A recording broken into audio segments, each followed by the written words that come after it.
what then is good to you guys? What's good for you is purely personal. It's a very personal And it can experience. change. And I think it's willing to know that it's okay for it to change as well. Welcome to Chasing Good, a circle group podcast with the aim to help us better understand the good that's happening in the world today. Thanks for tuning in, and I hope you enjoy. All right. Hello and welcome back to Chasing Good. We are a podcast who ultimately is having a chat to people in the world who are trying to do a little bit more in the world. Do good in the world and actively helping people or helping the environment and having fun while they're doing it. So here with me, we've got Ed and Dan from Trademutt. So thanks so much for coming and joining us, boys. Mike, pleasure to be here. Thanks for having us. Mate, fantastic. So can we kick off just understanding a little bit about what Trademutt is for those who don't have the context of... Yeah, well, Ed and I guess the founders of two organisations, right? So Trademutt is one. So Trademutt's a social enterprise workwear company by tradies for tradies. As we say, we make funky, eye-catching workwear designed to start conversations about mental health. Love that. As we say, make an invisible issue impossible to ignore. The overarching premise is trying to take a bit more of a fun and lighthearted approach to normalising daily conversations about mental health and just creating a bit of human connection. And the second organisation that we've got is TIACS, which is the acronym for This is a Conversation Starter, which is across the back of all our conversation starting workwear. TIACS is a free counselling service targeted at tradies, truckies, farmers and blue collar workers. It's a free text and call service available Monday to Friday, 8 a.m. to 10 p.m. I guess we work in the suicide prevention space on that, in that regard, but we're an early intervention support service. Trying to remove the physical and financial barriers that have prevented people from accessing professional mental health support. So, that's it. In a nutshell. It's a bit of a snapshot. That was concise. That was fantastic. Okay, so look, that is two pretty incredible businesses, right? So you're really trying to address some pretty significant issues and in a space where they're very relevant and prevalent. Well, Absolutely. I guess they are two pretty significant businesses now. Yeah. But on the 15th of March 2018, when we launched Trademutt, we ended up on the Channel 7 News, 6 p.m. News. We weren't going into it trying to create a massive movement. We weren't going into it trying to, thinking that this is where we'd be. We were just two blokes, had an idea for some colourful workwear, thought we could use them to start a conversation. You know what I mean? We were very naive going into it. And then what's happened since, what we've been able to do, the journey that we've been on is as a result of putting yourself out there and then also genuinely giving a fuck about, so are we allowed a couple of it's swears? done now. Go for gold. Genuinely giving a fuck glad about, you said that genuinely first. giving a fuck about making a difference. You know what I mean? It's like when we just started, it was like from that point on, every single day, every step along the way, it's just a new set of issues, a new problem to solve, to keep moving forward and to keep continuing to make and create change about a space that we do really care about impacting. So, the way you get there is kind of crazy, right? It's just amazing. It's amazing what happens when you put yourself out there. So can we take a step back? Can we? I'm keen to now. Obviously, there's a story around kind of what brought about the idea and how that's happened. And I'm curious to dive back, have a bit more context around you both kind of childhood growing up, what's brought you to, because there's some ethics and values that you've been taught along the way that have, I imagine, helped build you to where you are. Yeah, I suppose so. I suppose the first one's really just hard work. I think we both come from families of hard workers. I mean, Dan's mum's been a midwife.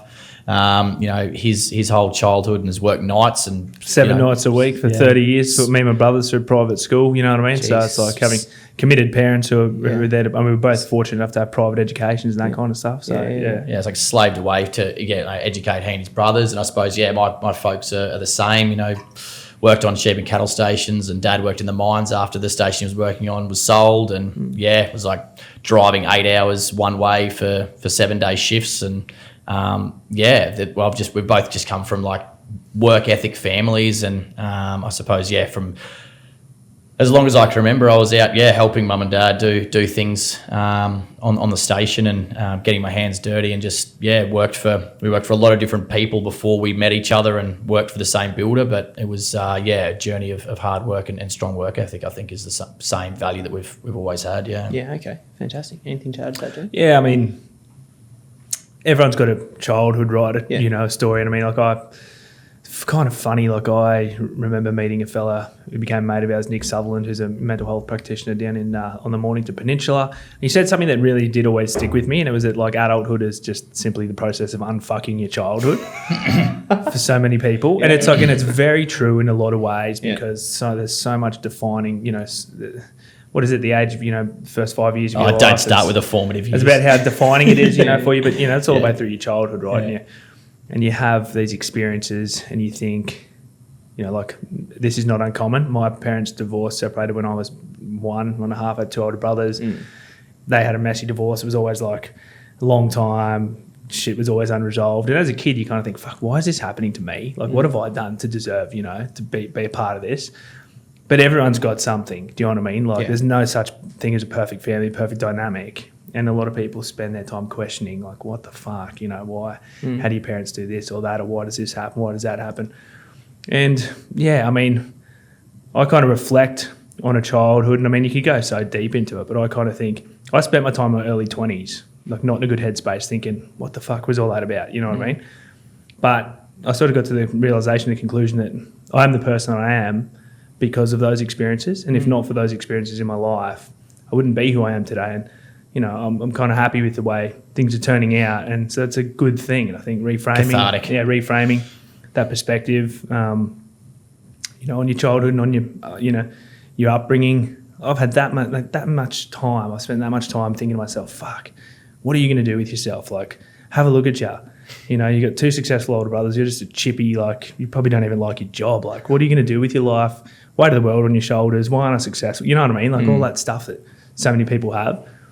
And they're just defining, like, periods of your life that lead you to where where you're supposed to go. So it's confusing for a lot of people. And it was definitely confusing for me at times. But, mate, I think we're fortunate enough, as Ed says, common work ethic, common sense of humour for us. It really bonded us together. And also a set of random circumstances that just happened that put you in the place at the right time to spark a little flame. And me and the big fella got a little flame going there on the building site one day when we met. So it was good. Yeah, exactly. A little flame? When we met, it was we were the 2 new blokes and we got, 2 new blokes on a job site with existing tradies in a business. Like, we were just lumped together because, they were like, well, it's easier for 2 new blokes to meet each other than integrate with the existing business. So it was just, you guys go over and do that work. And, it sort of festered from there because we were... He's from Longreach, I'm from Sydney. Like, we wouldn't have... There's no reason for us to be mates, really. Yeah. And I thought he was the biggest fuckhead that I ever came across when we saw him in the building. It's pretty standard, I get that a lot. And I remember... Like, who is this bloke? Because we'd come from... Like, he was obviously, chippy when he'd come across and started working, whereas it was like literally my first day on a job site. And I'd come from, doing 3 years in the territory and being a leading hand in stock camp and like running people and managing people and stuff. Still so handy, I was like, but I was back to the bottom of the pile, right? Yeah, okay. So I was at the bottom of the pile again. So it was like a big reality check for me because like a 21-year-old bloke really had things going. Now I'm like, oh, fuck, now at the bottom.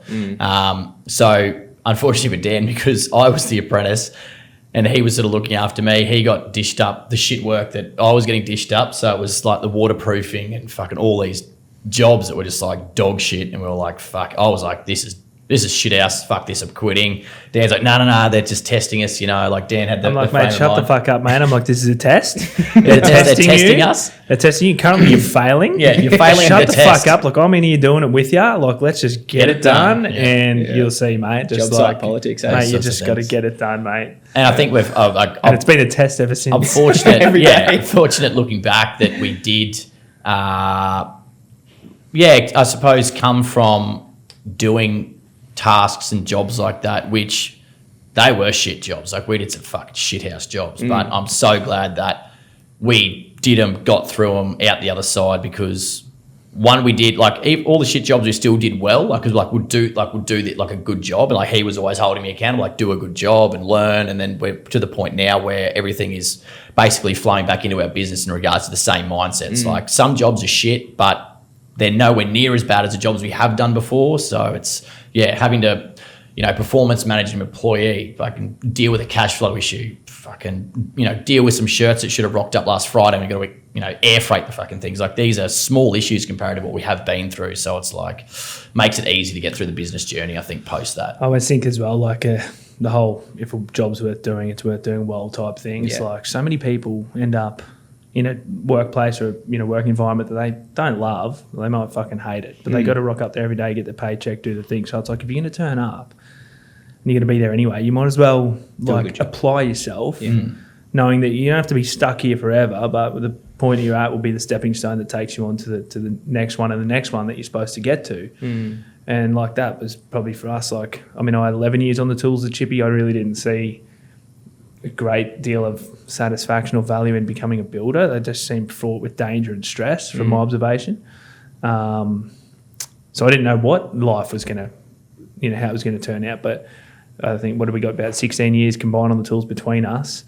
I'm definitely doing the heavy lifting of the 16 years. But 13 of them. But if we didn't have that time on the tools, we wouldn't have the credibility to do what we're doing now. And it's not until an opportunity, like what we've got going on now happens that it all makes sense. It's like, oh, fuck. Right. That's why we had to do that. So I felt lost a bit in the trade, and it was a good job, but I didn't know if it was what I wanted to do with my life. Oh, right, light bulb. It's like if it wasn't for that, there's no way we could sell workwear and be working in blue collar mental health. It just wouldn't work. So it's amazing. All for a reason. It comes together like Absolutely. that. Yeah. So can we dive back to the scenario where, so obviously you've had to deal with some very serious grief with losing your mate, right? For the starting, which is just, and my most sincere condolences, right? It's an awful thing, and I'm sincerely sorry. I mean, if not for that experience, I mean, we wouldn't be doing what we'd be doing today, right? So there's a silver lining to this story. There really is, and there's a silver lining for Dan's family as well, that kind of stuff. But I mean, I talk about it. I mean, I talked about it in the TED talk as well. Like, there's a very specific day that I, remember working together now. Like, Dan was one of the first mates that I made when I moved to Brisbane, and he had a past like everyone, and he had different troubles in his late teens, early 20s, that kind of stuff. But he was coming into a good period of time when sort of we met, and he always kind of looked up to the work I was doing as a chippy. Like, I was working for a builder, but I was working weekends and doing cash jobs and this kind of stuff. And he really wanted to sort of go down that path. So it kind of became like a little bit of a mentoring relationship, just a little bit. We were mostly mates. So he was always looking for an opportunity, like a mature age apprenticeship, but they were really hard to find at the time. He was doing labouring work and all this kind of stuff. But we were working on a site together out at Kenmore, and I was standing on top of a ladder, and my phone rang, and it was Dan. And like on the other end of the phone, he was just like jumping full of beans through the phone. Fucking, mate, you never believe it. Like, just landed a mature age carpentry apprenticeship. Fucking awesome. Start Monday. Like, things couldn't be better. And 3 days later on Sunday mornings I got the next phone call, which was that he'd taken his life the night before, which was hard to, I mean, hearing the news that anyone's, died, it's incomprehensible. But for him, it was like everything was just coming good. You know what I mean? It was like so strange because it was just like this real upward inflection in life, huge opportunity about to start the next day. In an emotional outburst, I guess, he did something that he can't take back, and that's impacted a lot of people's lives forever, and it impacts a lot of people's lives in every day. But when you see the look in a parent's eyes who's lost their firstborn or any child to suicide, there's just an emptiness that will never be filled. There's a permanent void there that you now live with that for the rest of your life. And that's like any experience, I suppose, that you collect along the way, but pretty impactful for both of us. He wasn't a mate of Ed's. Like, Ed's, they weren't mates. They never even met. He was a mate of mine on a different side. But Ed had to deal with it in a different way. So we were working so much together at the time, and he had to deal with me rocking up to site, in the days and weeks after, just bawling my eyes out. And I was supposed to be looking after him, like he was supposed to be my apprentice. So tough deal for him to have to support me in that time. And I guess that's our experience in that moment. It's like two different experiences. I've lost a best mate, and then here's this guy who I'm spending most of my time with. We were working 7 days a week together as well, and he's got to be there to support me. But he doesn't know how to do that, like, really. And there's nothing you can be taught or, nothing you can say.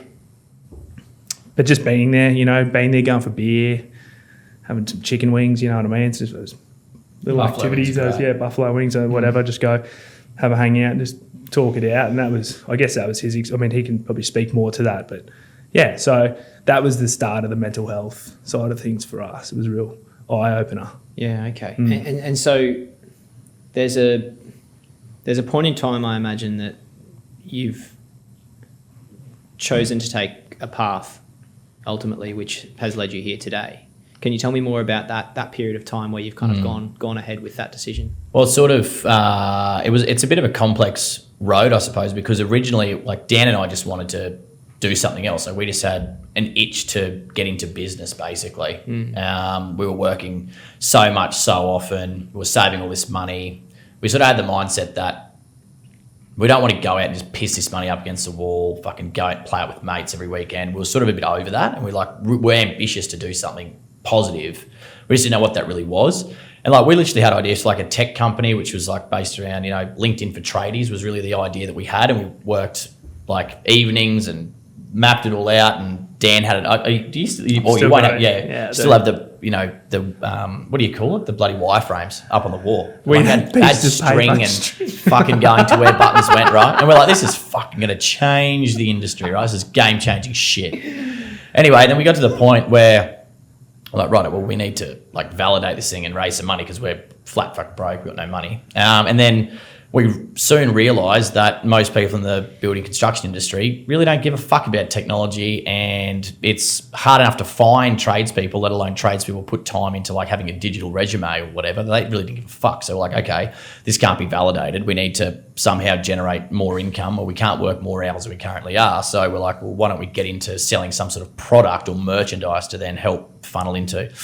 So we started looking at that, and we'd already had this idea for like funky workwear. And then someone suggested to us around like this social impact and like doing social good with a business. And we're like, fuck, that's a great idea. Like, and Dan said like, I'd love to do something for my mate. You know what I mean? Because we'd obviously had conversations about like this mental health landscape, and we were sort of perplexed by it because we were like, well, statistically, like, we're most likely to die from suicide ourselves. Like, we're 25 and 22-year-old males, carpenters, we're in like the data that says we're going to hurt ourselves, you know what I mean? And we didn't know anything about depression or anxiety or stress. We knew of them, but nothing about it. And we're like, we're privately educated, fortunately enough, but we still don't know any of this shit. It's like, well, fuck, how's anyone supposed to know about it? So we sort of went down that angle, and then we're like, well, maybe we can tie this mental health conversation together with this funky workwear and make social change and social enterprise. Okay, that makes sense. So we sort of like, we never even questioned. We like looked at each other like, yeah, let's do that. And that was it. I was like, that was what we're doing now. And then we just went on this fucking journey of working longer hours, saving more money, reaching out and talking to business people, business owners, fucking everyone about how do you make a shirt? Like, how do you get it made? China and fabric and fucking design, and just one thing after another. And then we finally got to the point where we had a product that was sampled. We wore it to a pub. We're there literally sitting against the wall out of the way of the thoroughfare. Like 6 different people came up to us over like a 2-hour period and fucking hit us up about these shirts. They didn't even have this as a conversation starter or anything on them. They were just loud shirts. And we were like, fuck, this is working. And then the last person, was from Quest Magazine, which is a local rag paper, and said, I want to do a story. And Dan's like, well, it's your fucking career, mate. Whatever. Yeah, sounds great. Sure. And mate, next thing you know, like we're on a job site in Ashgrove. Get a phone call. It's like, is this Ed Ross from Trademutt? I thought it was a fucking prank call. I was like, yeah, first time ever anyone's ever said that before. I was like, yeah. And they're like, oh, it's so-and-so from Channel 7 News. You want to come out and do a story? I was like, oh, amazing. When? They're like, no, an hour. I was like, fuck. I had to drop tools, drive back to Morningside, pick my shirt up, rang Dan. He was working in the office at this time. I'm like, get home, get your shirt, because we had only 2 shirts in the world. Got out there, filmed us, and then, 6 p.m. news came on, and fuck, 5.5 years later, here we are. It just exploded. It's such a great pivot and such a, turning it from where you've taken it to where you are now is also a story in itself. The business is obviously doing some incredible things. So 14,500 hours is a bit more, I would say. Through TIACS. Through TIACS. Yeah, so it was like the second bit. Like, it's it's really what is helping us like make tangible like outcomes, like social change. And when we first started, like we were reaching out to existing organisations like in the charity space, because we're like, right, we're a social enterprise, we're going to donate any money that we fucking make out of this thing. Like we want to be donating it to people in the space. It's like, well, who's good out there? So we're like reaching out, trying to make connections, understand a bit more of the landscape, see who we wanted to donate our money to. And like no doors were opening. Like just no one was returning emails, phone calls. No one seemed to want to take a meeting. Like no one wanted fucking anything to do with it. We're like, why is it so hard to gain access to like this charity sector? It's so fucking weird. And so we just sort of went along our journey just trying to get the business going. And once we which is not easy. But we basically got to a point where like, okay, this thing's established now. We've got a pot of money that we need to be like contributing to something. What are we going to do? And the conversations that were coming back from like our customers was, where do I go to speak to someone when I need more help? You know what I mean? And like Dan and I couldn't even answer that question. Like, oh, fuck, yeah, where do we go? Like the landscape is go book an appointment with your GP, get on a mental health plan, find a counsellor or a psychologist, attend that appointment. Lots of barriers, hard to access. Not everyone's working with EAP services in big business. We're residential chippies. We were let alone, we'll get paid fucking weekly. Like, that was it, you know what I mean? Like there's nothing more, no more benefits.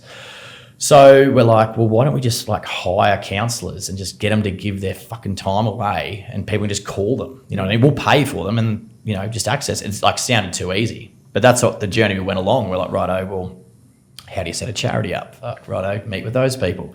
DGR status. Who the fuck is the ACNC? Yeah, who's the ACNC? And then it's just like, okay. And I think the beautiful thing, it's like I listened to that Diary of a CEO podcast a lot, and there was a guy I was listening to this morning actually around the beauty of being naive. And it's like, if we had any fucking idea how hard it was going to be or the steps you had to take to start Trademutt, let alone TIACS as well, Jesus, it's like, fuck. But we were just like, yeah, which goes to show, because if you look at it as the end thing, it's like, how do you build a workwear company and a counselling service? Well, when you look at it like that, it's like, fuck, that's a huge mountain to climb. But for us, it was just an everyday chip away. You wouldn't get every step like size 6 font on that fucking whiteboard behind us. You know what I mean? You wouldn't. It's just so much has to be done or has been done. Yeah. But we were naive. We're like, yeah, we'll just hire counsellors and give their time away for free. And I mean, like now we've got like a head of operations and governance. We've got like 12 counsellors and all this shit. Mate, we were running a fucking loose operation. We just had psychologists just fucking answering the phone. Like there's no critical reasons, like how care's provided. What do you mean liability? Yeah, you know what I mean? Like we were just like, let's just do it. Let's just do it and figure it out on the way. And then that's what we've done. And I mean, we're fortunate enough to be able to, make it along to where we are now and been able to make the impact we have. 16,000 people through with TIACS since the 8th of June 2020. So it's it's pretty cool. But us being naive has been cool. very, very good, very good for us. Yeah. How does that feel? Like when you take a deep breath and you think about that 16,000 lives that you have. Yeah, we only spoke about it this morning, didn't we? Because it's like weirdly it's just data on a spreadsheet. Do you know what I mean? It's just numbers on a spreadsheet. So it doesn't really. It's not. I know, but it's like, but it is as well. So it's like when we're measuring the impact, like you see all these numbers, and like we had this conversation yesterday. It's like, oh, let's do an impact video, whatever, for the month of April.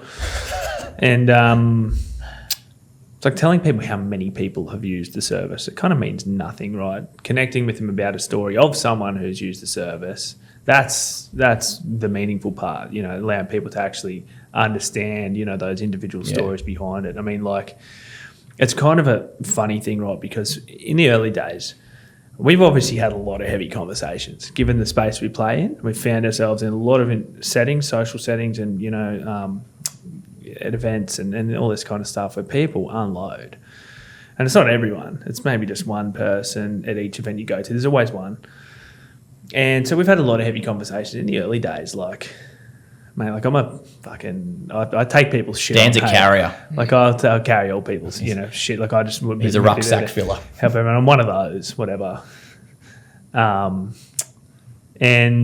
I had to learn how to detach a bit from some of those those stories, because it can be a lot.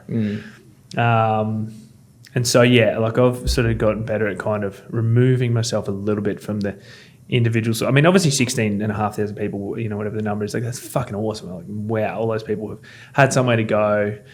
You like to think that in that 16,500, maybe one life has been saved, which is fucking awesome. But we've never been good at reflecting. We've never been good at reflecting and standing back and going, wow. I think maybe the TED Talk coming out has been a really good opportunity to look at the whole picture and be like, fucking wow. But from our point of view, we're hungry. Our appetite is to continue to innovate and provide solutions, solve problems by providing solutions, right? And that's the exciting part for us. And that's, so in terms of what's ahead, there's so much to do. Stacks, right? In all different verticals and all that kind of stuff. And we're at the stage where we're like super hungry to continue to do that. So to that end, there's not a heap of looking back, but a lot of looking forward. And I think whilst we've got the appetite and the hunger to continue to solve problems, because I'm sure it doesn't last. I'm sure there'll come a point in time where, I'll be like, I think I might have done all I can do here. But we're not there yet, like not by any stretch. So, yeah. I think the real reflection we normally do is just based around like mistakes that we've made, you know what I mean? Like we celebrate, I suppose, wins and stuff with our team. You're like, hey, look, we've reached $2.5 million worth of free care provided. Like, that's awesome. Well done. Like, great stuff. But it's sort of, right, we've made mistakes. We're not going to make them again. Let's look forward. This is where we're heading. This is what we want to do. Let's keep pushing, because it's sort of, the sit back and reflecting part. I think that's something that will probably happen, the day that Dan and I walk in the office, like, I think we can't keep going now. Like, we're done. We need to hand this over to someone else or order something else.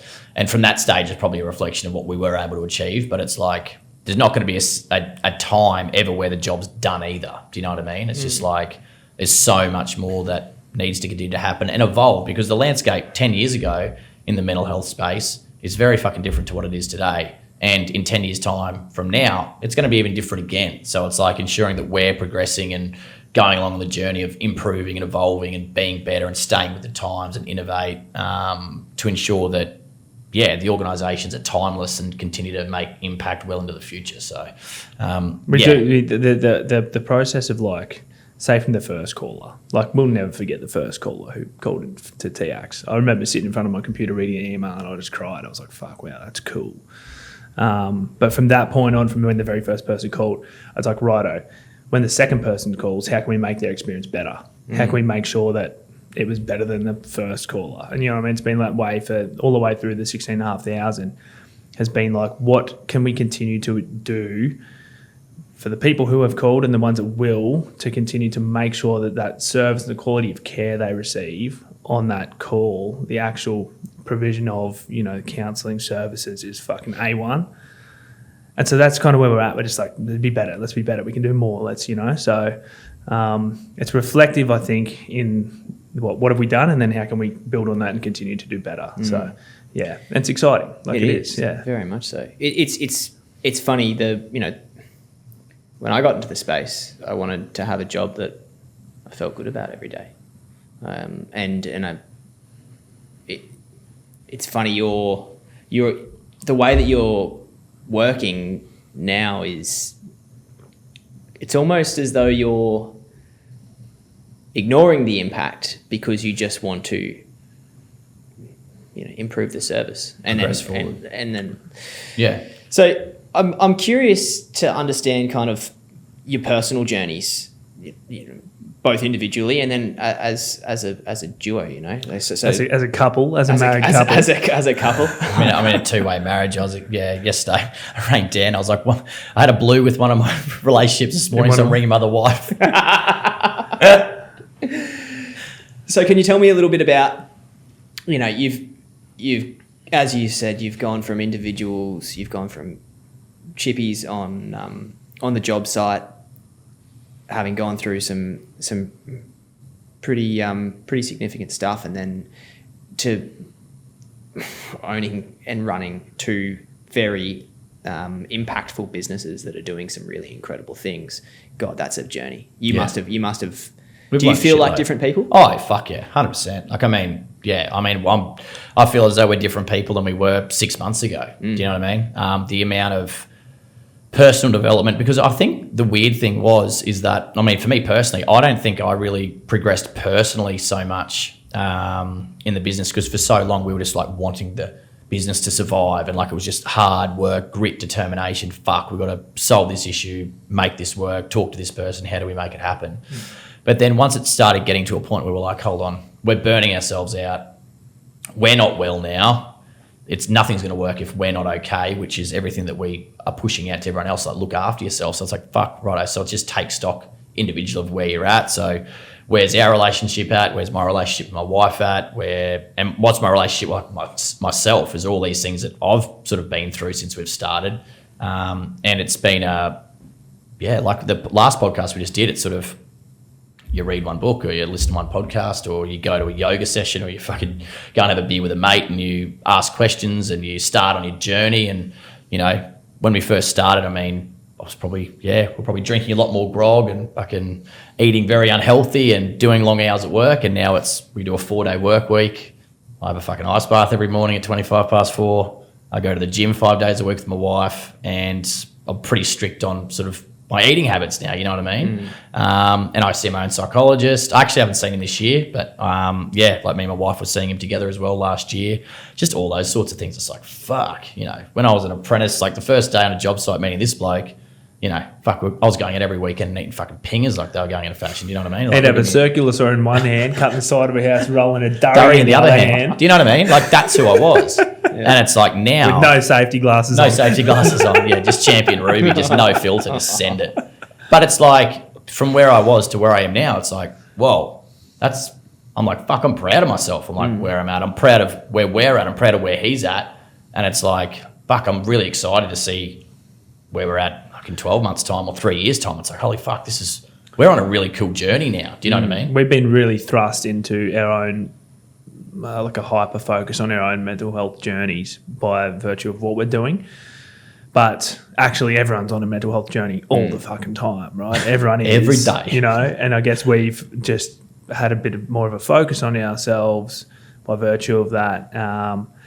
And my God, just because you work in mental health, or just because you're advocating for mental health, or you run a business or whatever, mate, you are not immune. No one is immune from the same stresses and life experiences and anxieties and depressive phases and this kind of stuff. No one is immune, particularly not us when you're in business, because business is probably one of the most stressful things you can do. Probably, I don't know what the stats are, but second to maybe having kids and then starting a family or some shit like that. Like, running a business is fucking hard, you know, let alone two of them in industries that, you know, like we've got certificate 3s in carpentry and joinery. Like, that's the extent of our education. So, the big fella's been to the school of hard knocks over here, haven't you? I've seen things, man. Right, when people say they come from the school of hard knocks, fucking pack your bags and fuck kick off. me in the fucking face. So true, though. I was raised in the streets.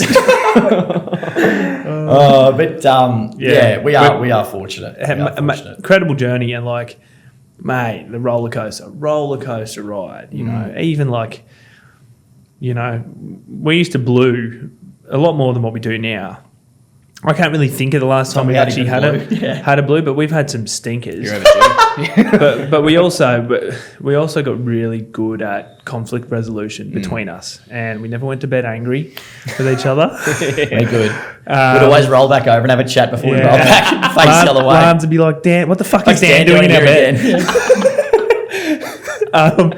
But like, we got good at that, and like we've come to discover, you know, in the world of mental health and self-development and, you know, relationships, like communication is everything. Like, the way you communicate to each other, the way you know, the forms that you communicate in, whether it's verbal, written, you know, whatever, text, any social media, whatever it is, like, and then the way that you communicate with yourself, like, is key, because like the narrative that people tell themselves, I know because I used to do it as well. In fact, you still tell yourself negative stories and narratives in your head. It's just the way that your brain works. Sometimes you can't stop. But we were talking about the podcast we did today about how, when people say a thought is just a thought, it doesn't need to be anything until you act on it, right? And but that's the way you communicate with yourself and the narrative that you feed yourself is so crucial to your life, like the form that you take. So and being a bit easier on yourself too. I think people don't even realise how caught up you are in your own head until you talk it out with a mate or write it down or fucking whatever it is, get it out of yourself until it's that's the same thing with my psych. The shit I had going on in my head, which I didn't even realise, because men just get so good at coping and managing with shit just through it, because that's normal. And then you unload it and you say something and they're like, oh, just say that thing again. You're like, oh, you fucking tensed up or your shoulders dropped or you fucking did something. I'm like, oh, that's just, and they're like, no, we'll talk it out. Then you start to think about what you're doing. You're like, what am I insane? And then you have it, you have that out, and then it's literally just them sort of, bringing it out of you. And then you're like, oh, fuck, I'm saying that doesn't make any fucking sense. It's like, we can let go of that now because you don't need to fucking concern yourself. I'm like, oh, fuck, that's pretty cathartic. And it's just that sort of, personal development, I suppose, of knowing, your thoughts is just thoughts and it's nothing without action. Do you know what I mean? So just letting it, pass by. 5 years ago, the big fella would never have used a word like cathartic. Well, I don't even know what cathartic means. I've just heard people use it in situations like this and it feels cathartic to do so. I tell you what the big learning has been, though, and this is one of the big things with the whole mental health space, why everyone's taking a more chilled out approach. We're like, the way they sell it to you, it ain't good. It doesn't look good. No one's buying it. No one's fucking wanting to buy it. The bloke, in the dimly lit room on the side of a bus shelter trying to portray depression, mate. Sitting next to the bed, leaned up, fucking in the fetal position. It's like, holy fuck. That I don't want anything to do with mental health. And it's so much more than suicide and depression. It's a lot more. It's so much more than that. But that's where the hyper focus is. It really is so much more than that. And trying to normalise it. We're on a journey of, learning what that is and what that means to different people. Just trying to, drive that change around it within our industry, which is good because we know who our market is as well. I think it's one of our strengths has been that we know who our people are. We have an identity as who we're trying to support. We're not just a scattergun approach, anyone, with mental health challenges. Core to community, right? Yeah, sure. Building community, and blue collar workers, tradies, farmers. It's a real identity. It is such an identity. Getting your hands dirty and calluses. You're the opposite of a building shit. You're the opposite of a pen pushing desk jockey. You know what I mean? And tradies have a big day.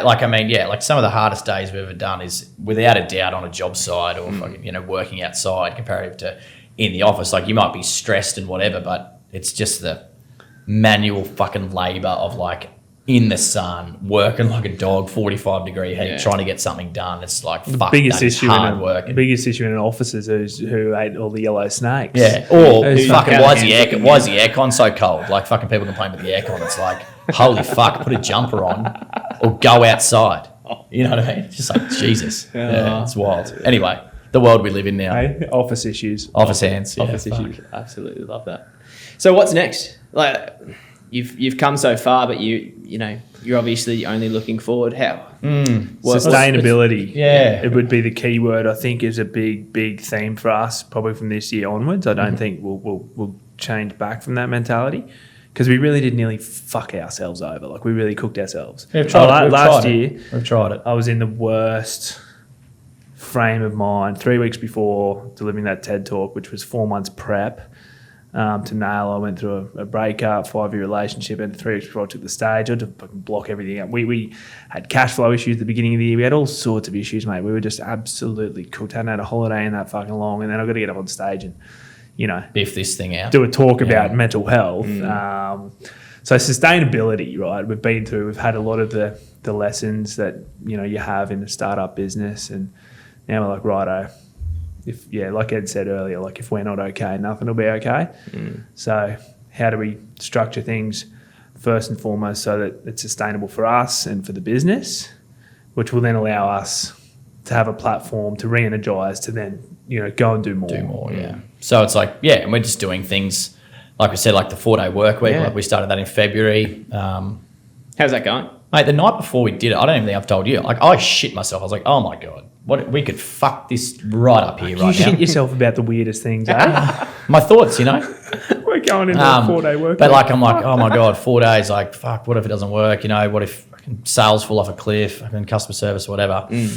But it's been the opposite. I mean, like there was like a bit of apprehension for us to even like push it out to the community to be like, hey, look, this is what we're doing, because we didn't want to sound like fucking look at us. But it was more like we're just being transparent. Like we're just doing this for us and our well-being, not just for Dan and I, but our entire team. Because it's like we looked at each other we're like, fuck, we'd love to work 4 days a week. It's like, well, I think everyone else here would probably love to do that as well and get paid the same amount of money and work 20% less a week. So yeah, we launched that, and it's amazing how when you've got a team of individuals that work so well collectively, it's like, fucking let's get into it. Let's not waste 20 minutes getting a coffee and fucking around on a Monday. Let's work from home, be efficient, come in Tuesday, Wednesday, Thursday and crack on with our work and get it done. Because if we can all do this together, then we can maintain a 3-day weekend. Who doesn't want that, right? So that's been incredible for us and our like the mental, like for Dan and I, because all of a sudden we've got more time for ourselves and our lives outside of work, which has been great.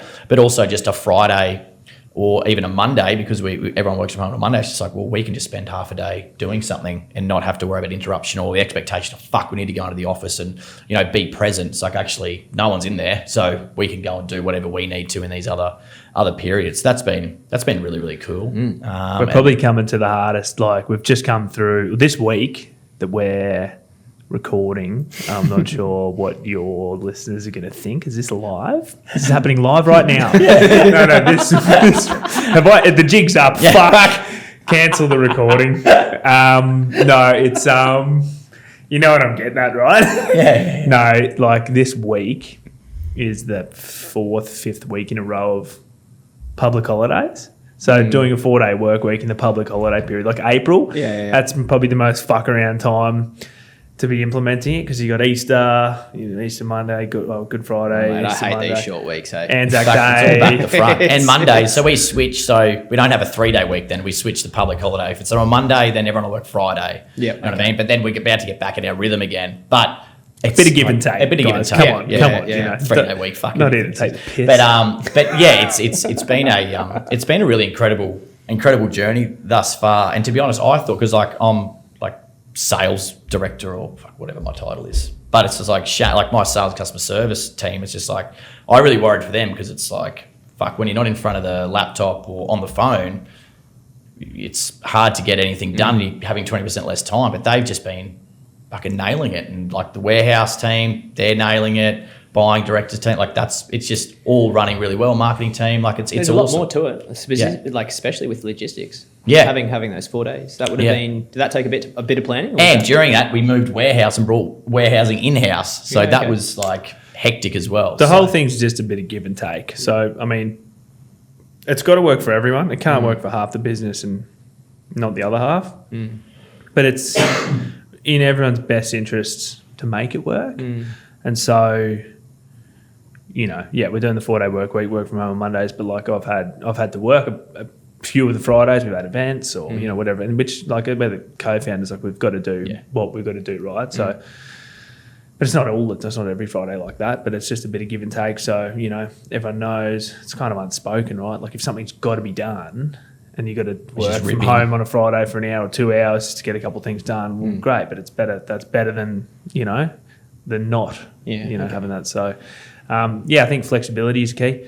I look at it as really, for myself now, for us, I look at it, I don't think about it as a 4-day work week. For me, I think about it as a flexible working arrangement. Now, for me, with sort of more, you know, if something's got to be done on Friday, it'd be done. On weekends, we're going to work weekends or travel, go interstate, do speaking gigs or whatever that, you know, comes up. No, it's kind of how I look at it. Yeah. So. But it's just, I think what we're fortunate about is, as bosses, we've both had really shit bosses in the past, and we've always like strived to be good employers. And you know, like I was only talking to my wife about it the other day. It's sort of like I used to freak out and get major anxiety. Like having to call in sick when I was legitimately sick because I was like, the employer's going to fucking hammer me for this because they need me today and blah, blah, blah. It's just like, fuck, people call in sick. Yeah, fucking no dramas. Like, we come from, or we had our graphic designer got bitten by a bee yesterday.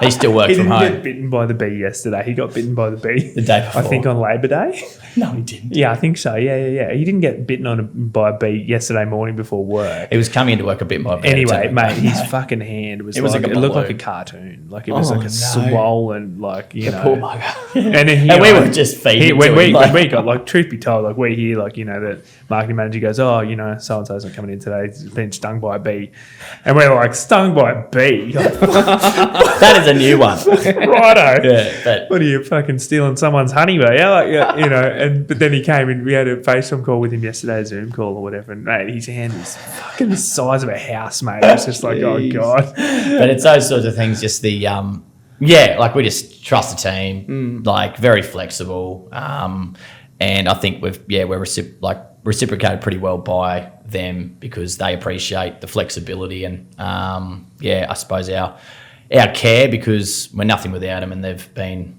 incredibly good for us. Ed was telling me this morning, and he's actually not a bad operator, this fella. Like he surprises me sometimes. Thanks, mate. But he said, no, wait till you hear what I've got to say. Oh, fuck No. But one of our customer service girls last week, actually two of our staff both had tragedies last week. They both lost two people in their lives. One was just, I believe, an illness, and the other one was a suicide. It was our customer service manager who, lost a former family member, I guess it was by marriage, to suicide. And she was obviously, they were very close. They'd been close for a long time. But Ed reached out to our team, one of our team leaders over at TIACS, Sharon, who's an amazing counsellor, and said, hey, can you call Rach? She's had this happen and she'd really value, I reckon she'd really value a conversation. Sharon's contacted Rach, who's had this tragedy, and they've spoken a couple times, I think.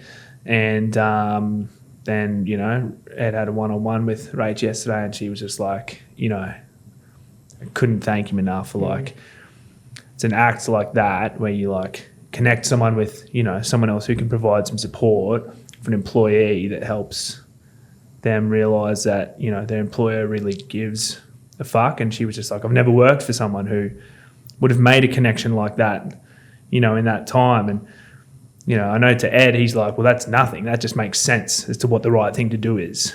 And we've got those resources there to be able to connect that with her. But it meant so much to her.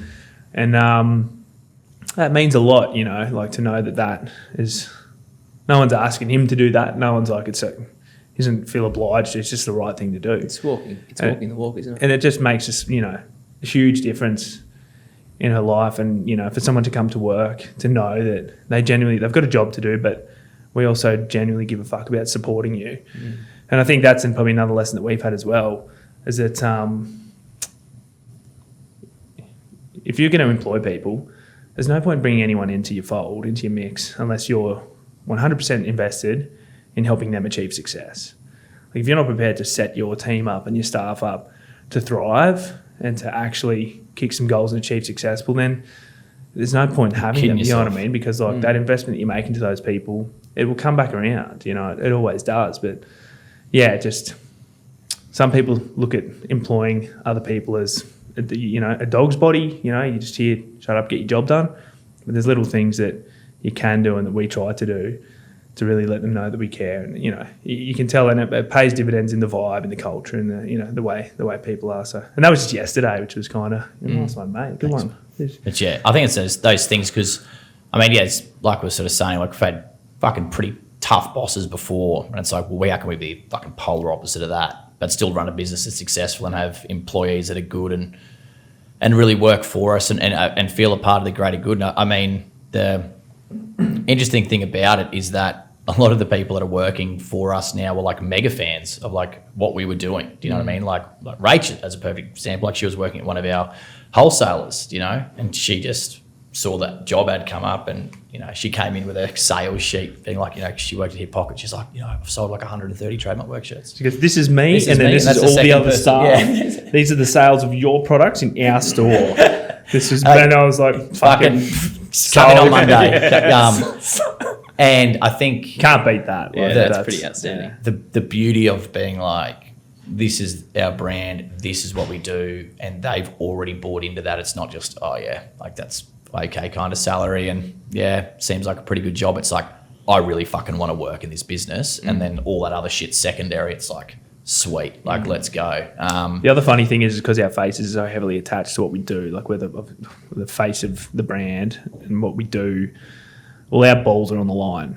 You know what I mean? They are. Like, it's not, we're not a faceless brand. Like, we're the people behind it. You know what I mean? Like, I would hate to think that we, you know, might get a bad name for being a shitty employer or something like that. Do you know what I mean? Like, I'd hate to. Well, it's just so disingenuous of what we're fucking doing. You know what I mean? And we like a lot of like our entire buying team, and they're all from fashion. You know what I mean? Like, you know, Jess, like our CEO and buying director, like she wears fucking stiletto heels to work every day, and she talks about the fashion industry, how it's like huge hours and like there's fucking horrific cultures where it's just like paid very little, work very hard, fucking get your job done, fucking hurry up, you know what I mean? Whereas we're like, fuck, hands up, whatever you reckon needs to be done, Jess, you're in charge in that whole area, you know what I mean? And she's like so empowered, she's got a team that she's built around her, and the vibe is so different, and it's like, fuck yeah, well, we were able to create that, you know what I mean? And have her involved in doing that, and knowing that we're not like any of the previous employees she's had is a fucking good feeling. It's lucky also as well. I think the social aspect really draws the right kind of people too. We're fortunate to. There are other reasons other than a paycheck why people would like to work in our organisation. You know, so can we talk to that for a second? Because I'm curious, like you know, if you could give advice to anyone who's listening right now around, you know, things that they can do to make more of an impact to help to live life, just in general, to live life in a way that, you know, you both have. What would you say? I wish I could say it was an intentional I guess approach or outlook. I would hardly say that I have lived a life like yearning to look for the next place that I can make a positive difference or a positive impact. Like, would you say it's worth it though? Oh, the journey that we're on, where I am now exactly doing this is exactly like I say, like I've ended up exactly where I was supposed to be. But for me, that was achieved by, I hope this doesn't sound egotistical, but I've always like had this belief, like I just always had this innate belief within myself that I was supposed to do something, you know, more like bigger for the world. I never knew what it was. I really didn't. That's I think why I felt so lost for 11 years as a chippy. I was like, I'm doing the job that Jesus did, but I'm not exactly the same bloke. You know what I mean? And this asbestos stuff was fucked. As much as I try to turn that Gatorade into wine, it ain't fucking happening. Maximus, mate, come on. So, yeah, I don't know. I was kind of thought that something, I wanted to do something. I had this like feeling in me that, you know, I was just surely I was put on this earth to do something, you know, big. But no idea what it was. But like I was saying to you about those stepping stones and applying yourself at any one time, maintaining a belief that I'm here now, but this is going to lead me on to the next thing. Never knew what the next thing was. Just so fortunate, I guess, for us to have been able to cross paths and strike that flame, that we've been able to create a business where we really can make an impact, and it's perfect. It's beautiful. Like it's really, really awesome. I'd love to say that it was the intention, right, from the get-go. It's like, I want to, you know, make a workwear business, a social enterprise, and a counselling organisation, you know what I mean? But it was like following the journey, following the process, you know. If you've got that genuine belief inside yourself that you're meant to do something more, go with it, follow it, you know what I mean? You're not necessarily going to create the answers or find that solution right in front of you. Even in our journey in business, it's really probably not until this 5-year mark now where it actually feels like, oh, we actually have done something, you know what I mean? Like it's all the way through that journey. You're like, where's this going? Where are we going to take it? You know what I mean? So even once you start that path, it's still a journey of discovery constantly. But I'm so grateful. Like I'm so grateful that like this is where my life has led and our lives have led. it's that belief. Like, I did believe that we're meant to do something, but I just genuinely didn't know what that was. I'm lucky enough to have had, like we said, the education that we've had. I was lucky enough to be exposed to, you know, I guess different charitable things growing up. I remember Dad making me work in the soup kitchen in King's Cross in Sydney, Canis's kitchen. And I didn't understand what King's Cross was at the time. But, you know, back in the day, it was a heroin haven and, you know, injecting clinics and this kind of stuff. Grimy, grungy, but like at such an impressionable young age, like serving, you know, meals to, you know, the homeless in a soup kitchen in a place like that. I didn't realise at the time, I didn't know what that was for. I didn't know why he was exposing me to that. You know what I mean? I think he probably knew. But it's probably those experiences in your life that you look back on, you think, oh, you know, cool, like, glad you sort of, you know, instilled this kind of belief in me that as a human you've got the capacity to help others, you know, and the way you do that could come in any form. But it does feel good. That's how you create good, solid connections, you know, which again is important. Absolutely. Do you want to add anything to that?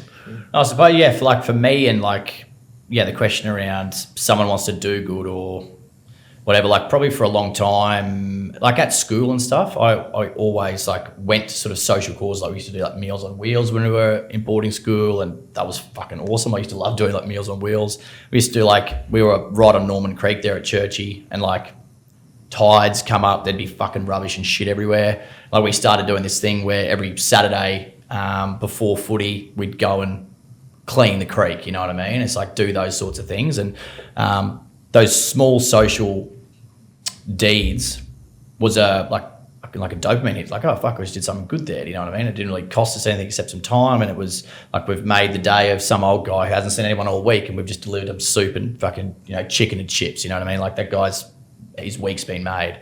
And I suppose it was trying to navigate easy. It was easy to do those good things, and those little things didn't really cost you much except your time, like I said, but it felt good. And then I suppose out of school and like working the territory and then going to college and then going and doing a trade, none of that like social deeds were sort of happening. And then when this like social enterprise thing came along, it was like, fuck, this is awesome, because it's like the innate idea that everything that we do in business can be derived to do good is like such a fucking no-brainer. And it was almost like my mindset was like, well, why isn't everyone doing it like this? Because it seems like sort of stupid. And the idea that like social enterprise is so good and what it's doing is so impactful, but it feels as though like if you like that normal business just seems a bit evil and fucking corrupt, and do you know what I mean? And then once you start doing social good and you're like, hey, we're trying to make positive change, and people are like, so where's the fucking money going? How are you doing this? It's like, well, hold on. We're the ones that are fucking donating half of our profits. Are you going to like fucking BHP or fucking Rio Tinto and being like, oi, fucking, you know, what do you guys do? Like, no, you're not. Like, fuck. It's like when you say you're doing something, it's like, well, how much are you doing? You know what I mean? Yeah, like, whoa, all right, how much? Yeah, so that was, and that's been I think that can be a deterrent from people trying to do good as well, because it's like people feel as though they've got to be perfect to do good. I know for a fucking fact I'm not perfect, like a long way from it. Oh, come on, mate. Okay, pretty good. No, but it's like, I think that would holds a lot of people back. And even through our journey, it's like I used to feel like a massive like imposter, because I was like, oh, fuck, like I'm not a fucking really mentally well fucking inspirational speaker fucking dude for people to look up to. But we don't have to be that. Like we're just ourselves. Like we're doing Trademutt, we've got TIACS, like we're doing good there. Like I don't need to be a perfect human being. Like I want to improve and be better person, better mate, better husband, you know, better son. But it's like, I don't need to be perfect. You know what I mean? I have to be a godlike person. I think a lot of people that refrain from trying to do good feel as though they can't because they're not perfect all around. You know what I mean? So it's like, just fucking start. Yeah. You know what I mean? Get on the journey, go do something good, fucking go volunteer, donate some money to something you care about, ring up and, you know, volunteer some of your time, or just fucking go and help some old lady fucking unpack her boot with groceries. You know what I mean? Just those small things. Just do something, because like the world's, and don't videotape it for fuck's sake and put it on social media, please. Homeless guy, mate. That $50. I dropped $100, man. You were and actually you on- fucking picked it up. you were on camera. Oi, fucking thanks, Fuck. man. Shut. Oh god, that sort Mate. of shit. Anyway, sorry to go on a tangent. There's but it's like do good and just fucking yeah. And there's a thing, like I always kind of stuck with the whole, you know, in the mental health space kind of thing, like if you can't help yourself, help someone else.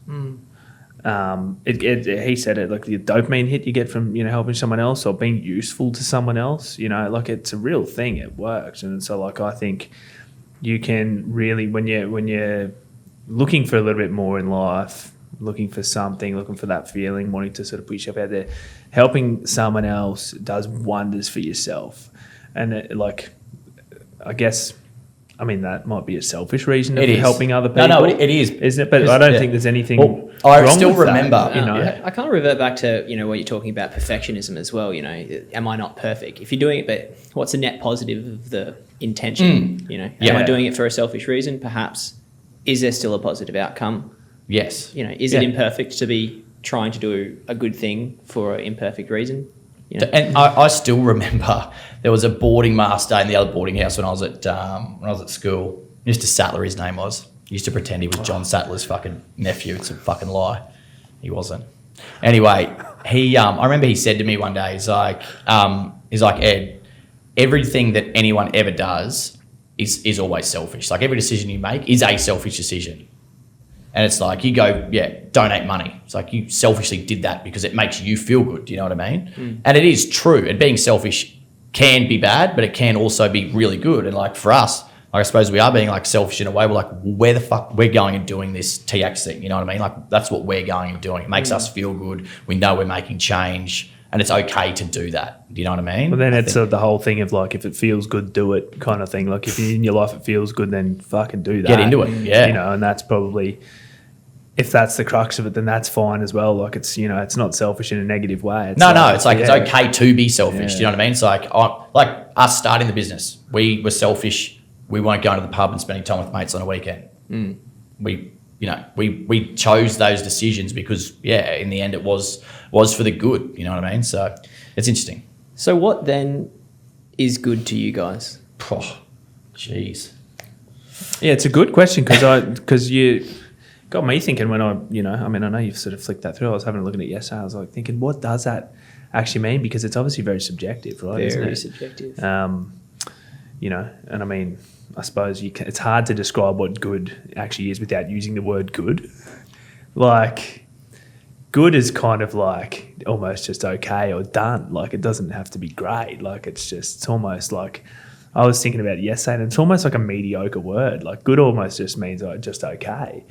But yeah, it's an interesting one to it's probably something around like anything that's good needs to be positive. Like there's nothing that's good that's negative, if that makes sense. Like if it's good it's answer. positive. Yeah. Like it's an addition. Like something's been improved. You know what I mean?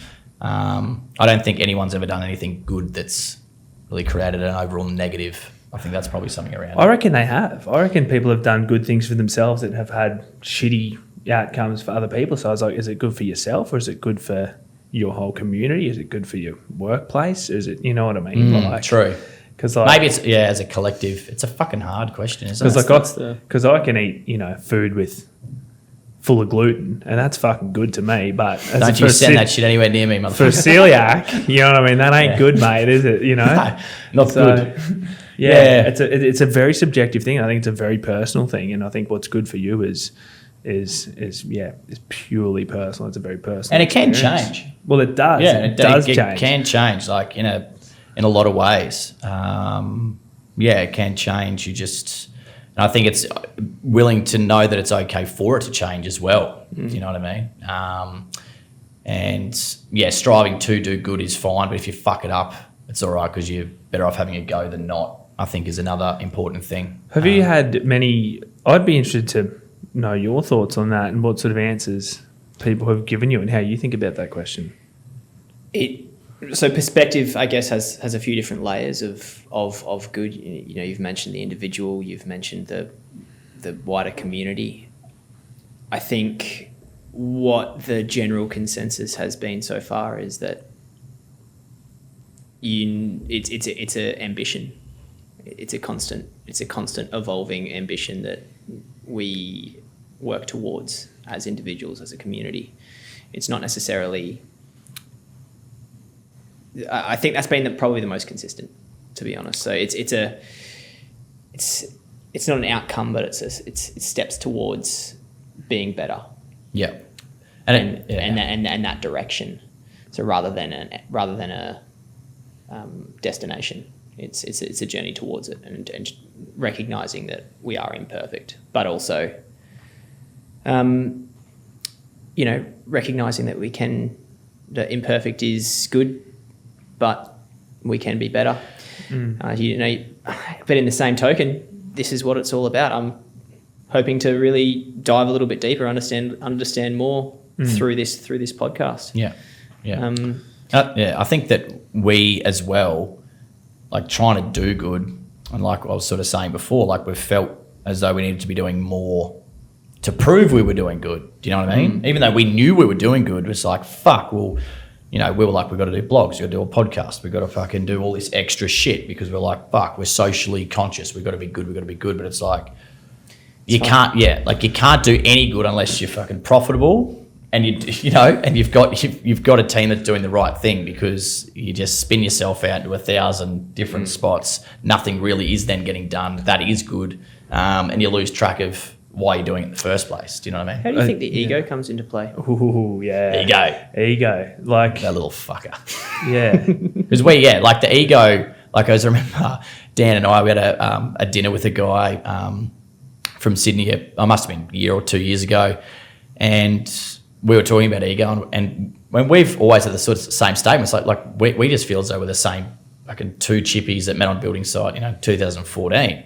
It's like, I don't think we have an ego. And he's like, well, that is your ego. You know what I mean? I'm like, oh, yeah, fuck. Even that considering the fact that you have an ego that exists, right, is still in a way your ego checking yourself and thinking that, oh, well, I'm checking myself, therefore that's eliminating the ego. It still is there. The ego, yeah. That's a weird one. So yeah, mate, I'm still thinking about the good thing, that doing good for business as well. Like I'm just sitting here thinking, like, as a business, right, we do good in terms of like, we've built a business that is around encouraging social change, in a particular industry, right? But to do that, we're also participating in an industry that is, horrific for the environment, which is fashion and textiles, so. But I mean, the context of people sure, need clothes. Totally.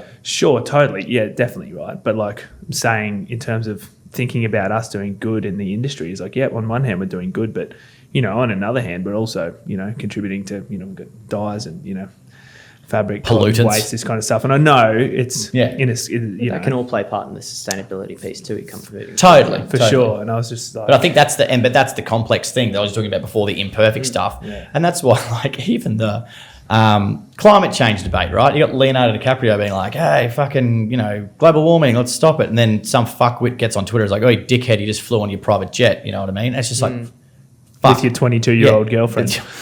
I mean, must be very nice. But I mean, it's not about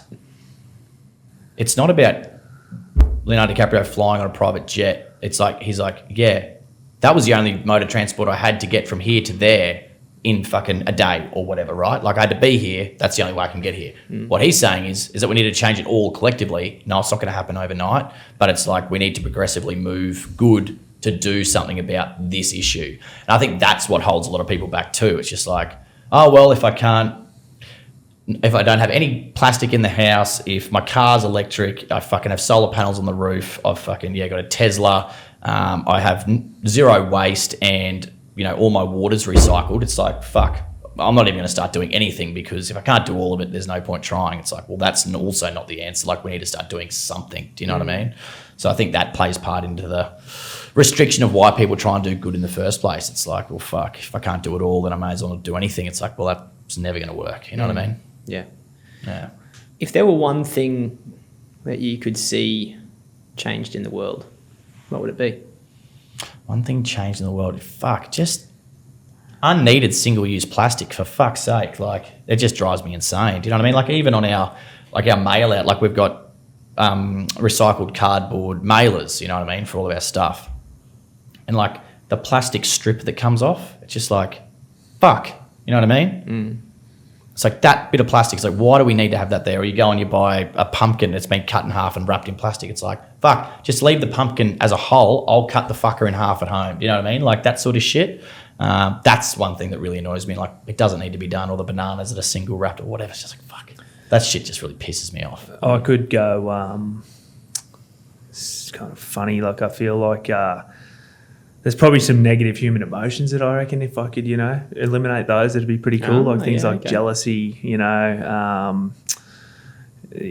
stuff like that, or like, like improving people's self-confidence. You know what I mean? Like, if you had a superpower and you could allow, people to feel confident within themselves. Oh, yeah. Like, fuck, mate. You could always start a workwear business and a counselling service that helps people do that, Yeah, well, for sure. Because, I mean, like, when I look at the biggest taints on society now that obviously, things like pollution, the environment, all that kind of stuff is massive. But, I see the shift in landscape they're experiencing at the moment, and, cyberbullying and, the things that kids have to deal with at school now, and never being able to, escape the digital, magnifying glass. And, it tears me up inside to think that there's people out in the world who just, are victims of bullying and, lack self-confidence to be able to go out and experience the world. And I think, I kind of look at human behaviours and, attach like this idea of jealousy and greed to the way that a lot of people are, pushed down and, downtrodden and victimised and this kind of thing. And it's just like, I hate that. I know that fuels a lot of good things. Like, out of that, shit comes perspective of good, right? Yeah, it fuels a lot of good things. But I kind of think about self-confidence and empowering people a bit. I think that'd be, a really cool thing socially to see a big shift towards that, where people feel a lot more empowered to, participate in the world and do good, right? Amazing. Boys, I can't thank you enough for giving us the time today. Honestly, what you've both achieved is genuinely outstanding. You've actually opened the door for a lot of people to step into this this arena, and you're paving a way, and you're going to continue doing it, making serious impact as you go. Good on you. Thank you. Thanks for having me. Appreciate the kind words. Pleasure Absolute to be legends. here, and always happy to share the yarn for sure. So thanks for having us. Champion. Thanks so much, boys. Thanks so much for listening to Chasing Good, a Circle Group podcast. Our mission is to shift the world closer to kindness, sustainability, awareness, and action. We hope you enjoyed. Until next time.